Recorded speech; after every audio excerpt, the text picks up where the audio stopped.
ආලෝකා ඉන්දියාවේ වීදියක ඉඳලා ඇමරිකාවට ගිය පුංචි බලුරාල. මෙයාගේ නම ආලෝකා. මෙයා මේ දවස්වල ඇමරිකාවේ හැතැම්ම 2300ක සාමපාගමනක් යන නිසා ලෝකෙම ප්‍රසිද්ධ වෙලා ඉන්නේ. මෙයා මේ සාමපාගමන යන්නේ ගෞරවනීය භික්ෂූන් වහන්සේලා පිරිසක් සමග. මේ පාගමනේ අරමුණ ඇමරිකානු ජනයාට සාමයේ, කරුණාවේ, දයාවේ පණිවිඩය ලබා දීම. ඇමරිකානු ජනයා විශාල වශයෙන් මේ පාගමන බැලීමට තැන තැන රැස් වී සිටින බව, බණ අහන බව වාර්තා වෙනවා. පොලිසියත් මේ පාගමනට ආරක්ෂාව සපයමින් ඉන්නේ. මේ දවස්වල සීතල නිසා මෙයාට සීත ඇඳුම්කාරයා අන්දලයි එක්කගෙන යන්නේ.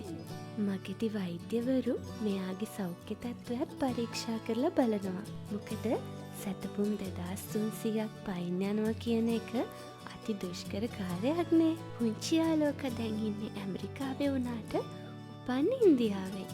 ඉන්දියාවේ වීදිවල ඇවිදලා කෑම ටිකක් හොයාගන්න පුරුදු වෙලා තමයි මේ බලු පැටියා ඒ කාලේ ගත කරේ. ඒ දවස්වල භික්ෂූන් වහන්සේලා සැතපුම් 100ක සාමපාගමනක් යමින් හිටියේ. මේ පුංචි බලු පැටියා ඒ පාගමනට එකතු වුණා.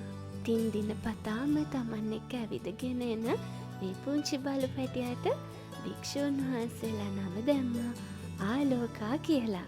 ලෝකෙම ජනප්‍රිය වන ඇමරිකන් සංගරාවක් වන ටයිම්සිත් මේ පුංචි ආලෝකගේ පින්තූර පළ කරලා තිබුණා. ලක්ෂ ගණනකගේ ආදරය ලබන මේ බව් පැටියා ලොකුම ලොකු හසනාවන්තයෙක්.